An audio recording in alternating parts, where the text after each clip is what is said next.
How to create a server on Discord. Once inside Discord, to add a server, click on the plus symbol at the top left.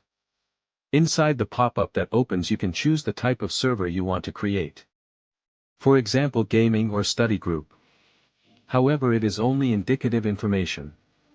After selecting the type, in the next pop-up choose if your server will be dedicated to a club or a community, or to yourself and your group of friends.